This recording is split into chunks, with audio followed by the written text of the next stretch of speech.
ಆಗಲಿದ್ದಾರೆ ಸಚಿವರು ಅನ್ನೋ ಪ್ರಶ್ನೆ ನಿಮ್ಮನ್ನ ಕೂಡ ಕಾಡ್ತಾ ಇದೆ. ಕಾಂಗ್ರೆಸ್ನಲ್ಲಿ ಇರೋದು ಕೇವಲ 6 ಸ್ಥಾನ. 6 ಸ್ಥಾನಕ್ಕೆ ಸಾಕಷ್ಟು ಜನ ಆಕಾಂಕ್ಷಿಗಳಿದ್ದಾರೆ. ಜೊತೆಗೆ ಜೆಡಿಎಸ್ ನಲ್ಲಿ ಇರೋದು ಕೇವಲ 2 ಸ್ಥಾನ. ಅದಕ್ಕೂ ಕೂಡ ಸಾಕಷ್ಟು ಮಂದಿ ಆಕಾಂಕ್ಷಿಗಳಿದ್ದಾರೆ. ಈ ನಿಟ್ಟಿನಲ್ಲಿ ಡಿಸೆಂಬರ್ 22ಕ್ಕೆ ಸಚಿವ ಸಂಪುಟ ವಿಸ್ತರಣೆ ಆಗುತ್ತೆ. ಇಲ್ಲಿ ಮುಖ್ಯವಾದ ಕೆಲವೊಂದಿಷ್ಟು ಬ್ರೇಕಿಂಗ್ ನ್ಯೂಸ್ ಗಳನ್ನ ಕೊಡ್ತಾ ಹೋಗ್ತೀವಿ. ನೀವು ಕೂಡ ಶಾಕ್ ಆಗ್ತೀರಾ. ಕಾಂಗ್ರೆಸ್ ಶಾಸಕರಿಗೆ ಕ್ರಿಸ್ಮಸ್ ಗಿಫ್ಟ್ ಸಿಗುತ್ತಾ ಅನ್ನೋ ನಿಮ್ಮ ಪ್ರಶ್ನೆಗೂ ಕೂಡ ಉತ್ತರವನ್ನ ಕೊಡ್ತಾ ಹೋಗ್ತಿದೀವಿ. ನೀವು ಗಮನಿಸ್ತಾ ಇದ್ದೀರಾ, ಇಲ್ಲಿ ಧನುರ್ಮಾಸದಲ್ಲಿ ಕೈ ಶಾಸಕರಿಗೆ ಕ್ರಿಸ್ಮಸ್ ಗಿಫ್ಟ್ ಸಿಗುತ್ತಾ? ಯಾರಿದ್ದಾರೆ? ಹಾಗಾದ್ರೆ ಆಕಾಂಕ್ಷಿಗಳು ತುಂಬಾನೇ ಜನ ಇದ್ದಾರೆ. ಇದರಲ್ಲಿ ಒಂದಷ್ಟು ಹೆಸರುಗಳನ್ನ ಕೂಡ ಫೈನಲ್ ಮಾಡಿದ್ದಾರೆ. ಹಾಗಾದ್ರೆ ಯಾರಿದ್ದಾರೆ, ಏನು ಎತ್ತ ಅನ್ನೋದಕ್ಕೆ ಸಂಬಂಧಪಟ್ಟಂತ ಕಂಪ್ಲೀಟ್ ಆದ ಮಾಹಿತಿಯನ್ನು ನಾವು ಕೊಡ್ತಾ ಹೋಗ್ತೀವಿ. ರಾಜ್ಯ ಸಚಿವ ಸಂಪುಟ ವಿಸ್ತರಣೆಗೆ ಡಿಸೆಂಬರ್ 22ಕ್ಕೆ ಫಿಕ್ಸ್ ಡೇಟ್ ಕೂಡ ಫಿಕ್ಸ್ ಆಗಿದೆ. ಈ ನಿಟ್ಟಿನಲ್ಲಿ ರಾಜಕೀಯದಲ್ಲಿ ಸಾಕಷ್ಟು ಬದಲಾವಣೆಗಳು, ಬೆಳವಣಿಗೆಗಳು ಆಗ್ತಾನೆ ಇದಾವೆ. ಈ ನಿಟ್ಟಿನಲ್ಲಿ ಒಂದಷ್ಟು ಆಕಾಂಕ್ಷಿಗಳು ಕೂಡ ಒಂದೊಂದು ರೀತಿಯಲ್ಲಿ ರಣತಂತ್ರವನ್ನ ಮಾಡ್ತಾನೆ ಇದ್ದಾರೆ. ಯಾವೆಲ್ಲ ರಣತಂತ್ರವನ್ನ ಮಾಡ್ತಾ ಇದ್ದಾರೆ ಅನ್ನೋದಕ್ಕೆ ಸಂಬಂಧಪಟ್ಟಂತ ಮಾಹಿತಿಯನ್ನು ಕೂಡ ಕೊಡ್ತಾ ಹೋಗ್ತೀವಿ. ಅದರ ಜೊತೆಗೆ ಇಲ್ಲಿ ಮುಖ್ಯವಾದ ವಿಚಾರ ಏನಪ್ಪಾ ಅಂತ ಹೇಳಿದ್ರೆ, 4 ದಿನ ಮೊದಲೇ ರಾಜಭವನಕ್ಕೆ ಸರ್ಕಾರ ಮಾಹಿತಿಯನ್ನ ಯಾಕೆ ರವಾನೆ ಮಾಡ್ತು? ಅಷ್ಟು ಅರ್ಜೆಂಟ್ ಏನಿತ್ತು ಅನ್ನೋದು ಕೂಡ ಪ್ರಶ್ನೆ. ಯಾಕಂತ ಹೇಳಿದ್ರೆ ಇಲ್ಲಿ ಇನ್ನೂ ಕೂಡ ಸಾಕಷ್ಟು ರೀತಿಯ ಭಯ ಕಾಂಗ್ರೆಸ್ ಪಾಳ್ಯದಲ್ಲಿ ಕಾಡ್ತಾ ಇದೆ. ಯಾಕಂತ ಹೇಳಿದ್ರೆ ಎಲ್ಲಾದ್ರೂ ಬಿಜೆಪಿಗರು ಆಪರೇಷನ್ ಕಮಲ ಮಾಡ್ಬಿಡಬಹುದೇನೋ ಒಂದು ಭಯ ಇಲ್ಲಿ ಕಾಂಗ್ರೆಸ್ ಪಾಳ್ಯಕ್ಕೆ ಇನ್ನೂ ಕೂಡ ಇದೆ. ಈ ನಿಟ್ಟಿನಲ್ಲಿ ಡಿಸೆಂಬರ್ 22ರಂದು ಸಂಜೆ ರಾಜಭವನದ ಗಾಜಿನ ಮನೆಯಲ್ಲಿ ಪ್ರಮಾಣ ವಚನ ಕಾರ್ಯಕ್ರಮ ಕೂಡ ಇದೆ. ಈ ಕಾರ್ಯಕ್ರಮವನ್ನ ಆಲ್ರೆಡಿ ರಾಜಭವನಕ್ಕೆ ಮಾಹಿತಿಯನ್ನ ಕೊಟ್ಟಿದ್ದಾರೆ. ಎಸ್, ಗಮನಿಸ್ತಾ ಇದ್ದೀರಾ, 4 ದಿನ ಮೊದಲೇ ರಾಜಭವನಕ್ಕೆ ಸರ್ಕಾರದಿಂದ ಮಾಹಿತಿ ಕೂಡ ರವಾನೆಯಾಗಿದೆ. ಇಷ್ಟು ಅರ್ಜೆಂಟ್ ಏನಿತ್ತು ಅಂತ ನೀವು ಪ್ರಶ್ನೆಯನ್ನ ಕೇಳಬಹುದು. ಇಲ್ಲಿ ಕಾಂಗ್ರೆಸ್ ಪಾಳ್ಯಕ್ಕೆ ಒಂದು ಆತಂಕ ಇದೆ. ಏನು ಆತಂಕ ಅಂತ ಹೇಳಿದ್ರೆ, ಆಪರೇಷನ್ ಕಮಲ ಆಗಬಹುದು, ಶಾಸಕರು ಕೈ ತಪ್ಪಬಹುದು ಅನ್ನೋ ಆತಂಕ ಇದೆ. ಅಧಿವೇಶನಕ್ಕೂ ಮೊದಲೇ ರಾಜಭವನಕ್ಕೆ ಮಾಹಿತಿಯನ್ನ ಕಳಿಸಿದ್ದು ಯಾಕೆ ಅನ್ನೋ ಪ್ರಶ್ನೆ ಕೂಡ ಇದೆ. ಅಧಿವೇಶನ ಆಗಿಲ್ಲ, ಮುಗ್ದಿಲ್ಲ, ಇನ್ನು ಕೂಡ ನಡೀತಾ ಇದೆ. ಅದಕ್ಕಿಂತ ಮುಂಚಿತವಾಗಿ ಯಾಕೆ ರಾಜಭವನಕ್ಕೆ ಮಾಹಿತಿಯನ್ನ ಕಳಿಸಿದ್ರು? ಹಾಗಾದ್ರೆ ಅದಕ್ಕೆ ಸಂಬಂಧಪಟ್ಟಂತ ಮಾಹಿತಿಯನ್ನ ಕೊಡ್ತಾ ಹೋಗ್ತಾ ಇದೀವಿ. ಹಾಗಾದ್ರೆ ಇವರಿಗೆ ಇನ್ನೂ ಭಯ ಕಾಡ್ತಾ ಇದೆಯಾ? ಪಂಚ ರಾಜ್ಯ ಎಲೆಕ್ಷನ್ ನಲ್ಲಿ ಗೆದ್ದಿದ್ದಾರೆ ಕಾಂಗ್ರೆಸ್ ಪಾಳ್ಯ, ಆದ್ರೂ ಕೂಡ ಇವರಿಗೆ ಭಯ ಕಾಡ್ತಾ ಇದೆಯಾ? ಬಿಜೆಪಿಗರು ಎಲ್ಲರೂ ಆಪರೇಷನ್ ಕಮಲ ಮಾಡ್ಬಿಡ್ತಾರೆ ಅಂತ ಹೇಳಿ. ಮೈತ್ರಿ ಸರ್ಕಾರದ ಈ ಮರ್ಮವಾದ್ರೂ ಏನು? ಯಾತಕ್ಕೋಸ್ಕರ ಈ ಮರ್ಮವನ್ನ ಮಾಡ್ತಾ ಇದೆ ಮೈತ್ರಿ ಸರ್ಕಾರದ? ಈ ಮರ್ಮಕ್ಕೆ ಏನು ಕಾರಣ? ಎಲ್ಲಾ ಮಾಹಿತಿಯನ್ನ ನಾವು ಮುಂದಿನ ಭಾಗದಲ್ಲಿ ನಿಮ್ಗೆ ಕೊಡ್ತಾ ಹೋಗ್ತಿದೀವಿ. ಡಿಸೆಂಬರ್ 22ಕ್ಕೆ ಸಚಿವ ಸಂಪುಟ ವಿಸ್ತರಣೆ ಆಗುತ್ತೆ. ಈ ನಿಟ್ಟಿನಲ್ಲಿ ಯಾರಾಗ್ತಾರೆ ಸಚಿವರು ಅನ್ನೋ ಪ್ರಶ್ನೆ ಕೂಡ ಇದೆ. ಈ ಸಾಕಷ್ಟು ಬೆಳವಣಿಗೆಗಳು ಕೂಡ ಆಗ್ತಾ ಇದ್ದಾವೆ. ಧನುರ್ಮಾಸದಲ್ಲಿ ಕಾಂಗ್ರೆಸ್ ಶಾಸಕರಿಗೆ ಇಲ್ಲಿ ಕ್ರಿಸ್ಮಸ್ ಗಿಫ್ಟ್ ಕೂಡ ಸಿಗ್ತಾ ಇದೆ. ಹಾಗಾದ್ರೆ ಇರುವಂತಹ 6 ಸ್ಥಾನಕ್ಕೆ ಯಾವ ಶಾಸಕರು ಸಚಿವರಾಗಿ ಪ್ರಮಾಣ ವಚನವನ್ನ ಸ್ವೀಕಾರ ಮಾಡ್ತಾರೆ?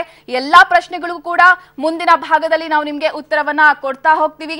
ಇಲ್ಲಿ ಮುಖ್ಯವಾಗಿ ಮತ್ತೊಂದು ಇಂಪಾರ್ಟೆಂಟ್ ಪಾಯಿಂಟ್ ಅನ್ನ ಕೂಡ ಕೊಡ್ತಾ ಹೋಗ್ತೀವಿ. ನೀವು ಸ್ಕ್ರೀನ್ ಮೇಲೆ ಗಮನಿಸಬಹುದು. ಮುಂದಿನ ಭಾಗದಲ್ಲಿ ಅಧಿವೇಶನದ ವೇಳೆ ಕಾಂಗ್ರೆಸ್ಗಿದೆಯಾ? ಹಾಗಾದ್ರೆ ನಾನೀಗ ಹೇಳ್ದೆ ಮುಂಚಿತವಾಗಿ, ಅಧಿವೇಶನದ ವೇಳೆಯಲ್ಲೇ ಕಾಂಗ್ರೆಸ್ಗೆ ಹಾಗಾದ್ರೆ ಆಪರೇಷನ್ ಕಮಲದ ಭೀತಿ ಕಾಡ್ತಾ ಇದೆಯಾ? ಯಾತಕ್ಕೋಸ್ಕರ ಇಷ್ಟೊಂದು ಭೀತಿ? ಪಂಚರಾಜ್ಯಗಳಲ್ಲಿ ಈಗಾಗಲೇ ಗೆದ್ದಿದ್ದಾರೆ. ಆಪರೇಷನ್ ಕಮಲಕ್ಕೆ ಯಾವ ಶಾಸಕರು ಕೂಡ ಬಲಿಯಾಗಲ್ಲ ಅನ್ನೋ ಮಾಹಿತಿಗಳು ಇದ್ದಾವೆ. ಆದ್ರೂ ಕೂಡ ಇಷ್ಟು ಬೇಗ ರಾಜಭವನಕ್ಕೆ ಯಾಕೆ ಮಾಹಿತಿಯನ್ನ ರವಾನೆ ಮಾಡಿದ್ರು? ಇನ್ನು ಕೂಡ 4 ದಿನ ಬಾಕಿ ಇದೆ. ಡಿಸೆಂಬರ್ 22ಕ್ಕೆ ಸಚಿವ ಸಂಪುಟ ಡೇಟ್ ಫಿಕ್ಸ್ ಆಗಿರೋದು. ಅಧಿವೇಶನ ಇನ್ನು ಕೂಡ ಮುಗ್ದಿಲ್ಲ. ಇಂದಿನ ಸಿಎಲ್ಪಿ ಸಭೆಗೆ ಅರ್ಧಕರ್ಧ ಶಾಸಕರು ಕೂಡ ಗೈರಾಗಿದ್ದಾರೆ. ಇದನ್ನ ಗಮನಿಸಿ ಎಲ್ಲಾದ್ರೂ ಶಾಸಕರು ಆಪರೇಷನ್ ಕಮಲಕ್ಕೆ ಬಲಿಯಾಗ್ಬಿಡ್ತಾರೆ ಅನ್ನೋ ಭಯ ಕಾಂಗ್ರೆಸ್ ಪಾಳ್ಯದಲ್ಲಿ ಕಾಡ್ತಾ ಇದೆಯಾ? ಶಾಸಕರ ಗೈರಿನಿಂದ ಕೈ ನಾಯಕರು ಹಾಗಾದ್ರೆ ಬೆದರಿದ್ರ ಅನ್ನೋದು ಕೂಡ ಇಲ್ಲಿ ಮುಖ್ಯವಾಗಿ ಕಂಡು ಬರುತ್ತೆ. ಶಾಸಕರ ಗೈರಿನಿಂದ ಕೈ ನಾಯಕರು ಇಲ್ಲಿ ಹೆದರ್ಕೊಂಡ್ಬಿಟ್ಟಿದ್ದಾರೆ. ಒಂದ್ ವೇಳೆ ಆಪರೇಷನ್ ಕಮಲಕ್ಕೆ ಬಲಿಯಾಗ್ಬಿಟ್ರೆ ಮುಂದೆ ನಾವ್ ಏನ್ ಮಾಡ್ಬೇಕು ಅನ್ನೋ ಭಯ ಕೂಡ ಇಲ್ಲಿ ಕಾಂಗ್ರೆಸ್ ಶಾಸಕರಿಗೆ ಕಾಡ್ತಾ ಇದೆ ಅಂತ ಅನಿಸ್ತಾ ಇದೆ ಇಲ್ಲಿ ಮುಖ್ಯವಾಗಿ. ಜೊತೆಗೆ ಸಚಿವ ಸ್ಥಾನದ ಆಕಾಂಕ್ಷಿಗಳು ಬಿಜೆಪಿಗೆ ಜಿಗಿಯುವ ಮುನ್ಸೂಚನೆ ಕೂಡ ಸಿಕ್ಕಿರಬಹುದಾ? ಮುನ್ಸೂಚನೆ ಸಿಕ್ಕಿದ್ದಕ್ಕೆ ಇವರೀಗ ಆಲ್ರೆಡಿ ರಾಜಭವನಕ್ಕೆ ಮಾಹಿತಿಯನ್ನ ಕೊಟ್ಟಿದ್ದಾರಾ? ಮಂತ್ರಿ ಸ್ಥಾನದ ಆಕಾಂಕ್ಷಿಗಳು ಬಿಜೆಪಿಗೆ ಜಿಗಿಯುವಂತ ಎಲ್ಲಾ ಸೂಚನೆಗಳು ಕೂಡ ಇಲ್ಲಿ ಕಾಂಗ್ರೆಸ್ಸಿಗರಿಗೆ ಸಿಕ್ಕಿರುವಂತ ಚಾನ್ಸಸ್ ಇದೆ. ಆಪರೇಷನ್ಗೆ ಹೆದರಿ ರಾಜಭವನಕ್ಕೆ ಹಾಗಾದ್ರೆ ಮಾಹಿತಿಯನ್ನ ರವಾನೆ ಮಾಡಿದಾರ ಅನ್ನೋ ಪ್ರಶ್ನೆ ಕೂಡ ಇದೆ. ಎಲ್ಲಾದ್ರೂ ಶಾಸಕರು ಆಪರೇಷನ್ ಕಮಲಕ್ಕೆ ಬಲಿಯಾಗ್ಬಿಡ್ಬಹುದು ಅನ್ನೋ ಕಾರಣಕ್ಕೋಸ್ಕರ ರಾಜಭವನಕ್ಕೆ ಆಲ್ರೆಡಿ ಮಾಹಿತಿಯನ್ನ ಕಳಿಸಿಬಿಟ್ಟಿದ್ದಾರೆ ಅನ್ನೋ ಪ್ರಶ್ನೆ ಕೂಡ ಕಾಡ್ತಾ ಇದೆ.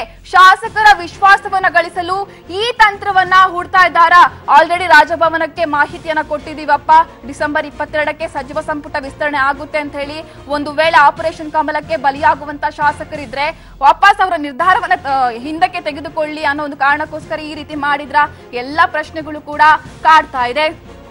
ಎಸ್, ಆಪರೇಷನ್ ಕಮಲಕ್ಕೆ ಈಗಾಗಲೇ ರಾಜಭವನಕ್ಕೆ ಸಂಬಂಧಪಟ್ಟಂತೆ ಅಲ್ಲಿ ಕೂಡ ಒಂದಷ್ಟು ಮಾಹಿತಿಗಳನ್ನ ಕಳಿಸಿದ್ದಾರೆ.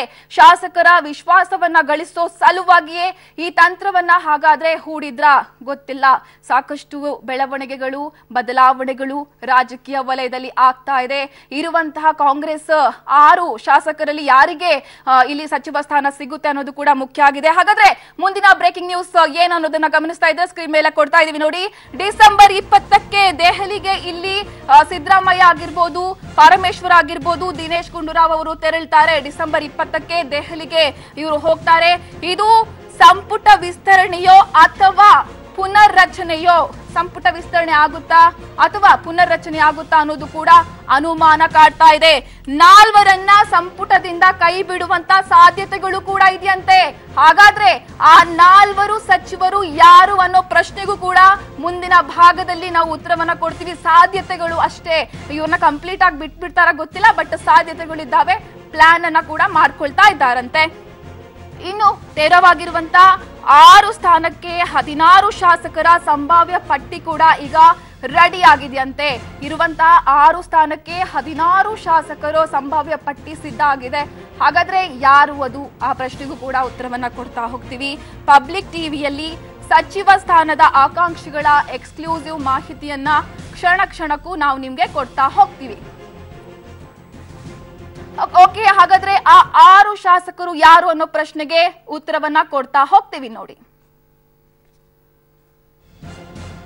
ಎಸ್, ಇವರಿಗೆ ಕೊಕ್ಕು ಸಾಧ್ಯತೆ ಇದೆ.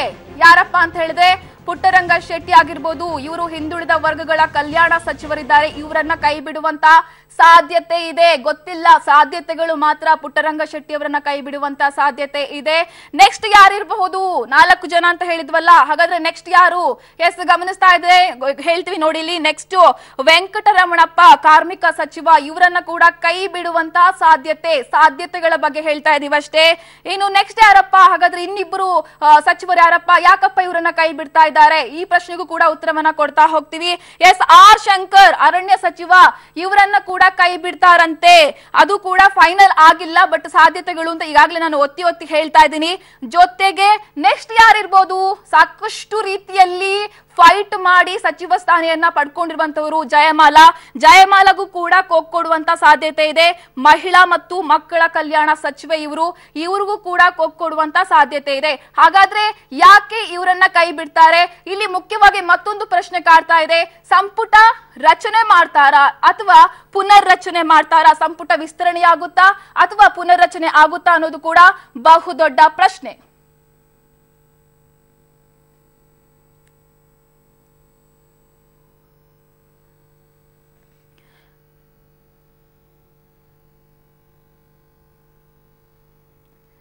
ಎಸ್, ಹಾಗಾದ್ರೆ ಇಲ್ಲಿ ಗಮನಿಸಿದ್ವಿ ಯಾರ್ಯಾರಿಗೆ ಕೋಕನ್ನ ಕೊಡ್ತಾರೆ ಅಂತ ಹೇಳಿ. ಹಾಗಾದ್ರೆ ಇರುವಂತ 6 ಸ್ಥಾನಗಳಿಗೆ 16 ಶಾಸಕರನ್ನ ಇದೀಗ ಸಂಭಾವ್ಯ ಪಟ್ಟಿಯನ್ನ ಕೂಡ ರೆಡಿ ಮಾಡಿದ್ದಾರೆ ಅಂತ ನಾವು ಹೇಳಿದ್ವಿ. ಹಾಗಾದ್ರೆ ಯಾರವರು? ಜಾತಿ ಲೆಕ್ಕಾಚಾರದಲ್ವಾ ಅಲ್ಲ ಅಥವಾ ಯಾವ ಲೆಕ್ಕಾಚಾರದಲ್ಲಿ ಮಾಡ್ಕೊಂಡಿದ್ದಾರೆ ಅನ್ನೋದಕ್ಕೆ ಸಂಬಂಧಪಟ್ಟಂತ ಇನ್ಫಾರ್ಮೇಶನ್ ಅನ್ನ ಸ್ಕ್ರೀನ್ ಮೇಲೆ ನೀವು ಗಮನಿಸ್ತಾ ಇದ್ದೀರಾ. ಎಸ್, ಲಿಂಗಾಯತ ಕೋಟದಲ್ಲಿ ಯಾರೆಲ್ಲ ಇದ್ದಾರೆ ಅಂತ ನೋಡ್ತಾ ಹೋದ್ರೆ ಇಲ್ಲಿ ಮುಖ್ಯವಾಗಿ MB ಪಾಟೀಲ್ ಅವರಿದ್ದಾರೆ. ಬಬಲೇಶ್ವರ ಕ್ಷೇತ್ರದಿಂದ ಇವರು ಕೂಡ ಸಂಭಾವ್ಯ ಪಟ್ಟಿಯಲ್ಲಿ ಇದ್ದಾರೆ. ಅದರ ಜೊತೆಗೆ BK ಸಂಗಮೇಶ್, ಭದ್ರಾವತಿ ಕ್ಷೇತ್ರದ ಶಾಸಕರವರು, BC ಪಾಟೀಲ್, ಹಿರೇಕೆರೂರು, ಇವರು ಕೂಡ ತುಂಬಾನೇ ಆಕಾಂಕ್ಷಿ, ಸಚಿವ ಸ್ಥಾನ ಬೇಕೇ ಬೇಕು ಅಂತ ಹೇಳಿ ಪಣ ತೊಟ್ಟು ನಿಂತಿರುವಂತವರು BC ಪಾಟೀಲ್.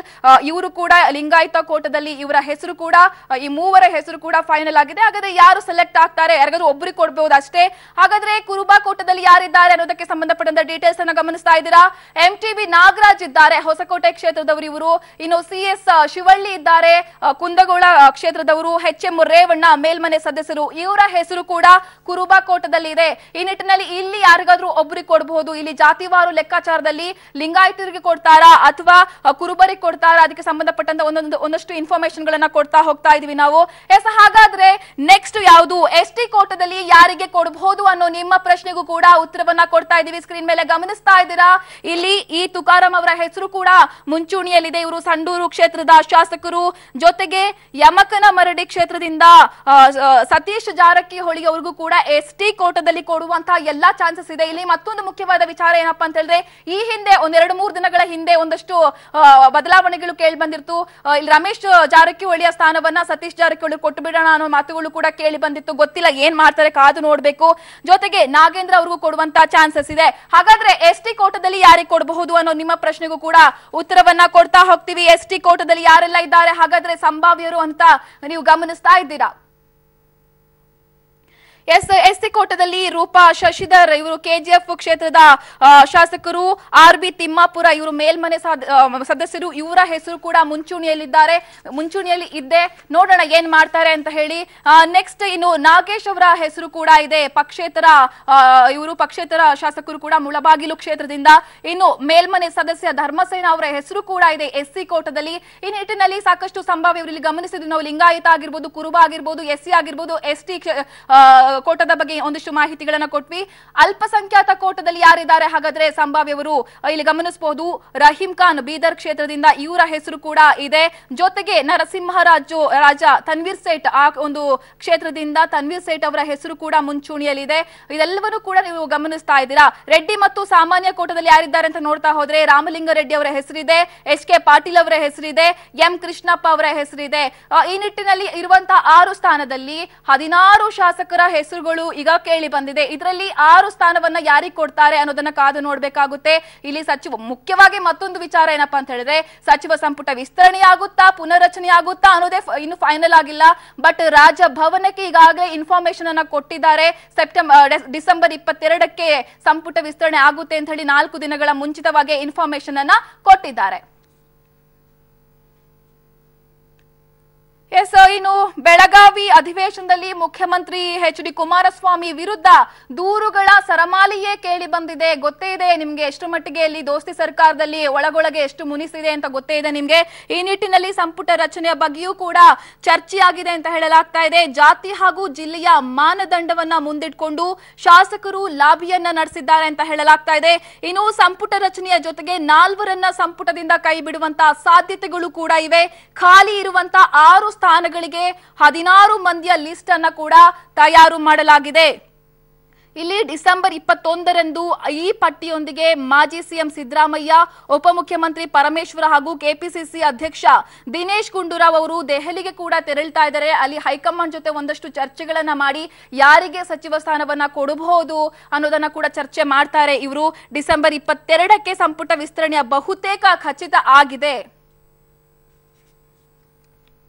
ಇವತ್ತು CLP ಮೀಟಿಂಗ್ ನಡೆದಿದೆ, ಆದ್ರೆ ಅರ್ಧಕ್ಕರ್ಧ ಜನ ಶಾಸಕರು ಬಂದೇ ಇಲ್ಲ. ಈ ನಿಟ್ಟಿನಲ್ಲಿ ಒಂದಷ್ಟು ಭಯ ಕೂಡ ಕಾಡ್ತಾ ಇದೆ. ಈಗಾಗಲೇ ನಾವು ಹೇಳಿದ್ವಿ ಎಲ್ಲರೂ ಆಪರೇಷನ್ ಕಮಲಕ್ಕೆ ಬಲಿಯಾಗ್ತಾರಾ ಅಂತ. ಈ ಒಂದು CLP ರಾಜಕೀಯದಲ್ಲಿ ಆಗ್ತಾ ಇರುವಂತಹ ಒಂದಷ್ಟು ಬೆಳವಣಿಗೆ ಬಗ್ಗೆ ಕಂಪ್ಲೀಟ್ ಆದ ಮಾಹಿತಿಯನ್ನು ಕೊಡ್ತಾ ಹೋಗ್ತಾರೆ ನಮ್ಮ ರಿಪೋರ್ಟರ್ ಸುಕೇಶ್.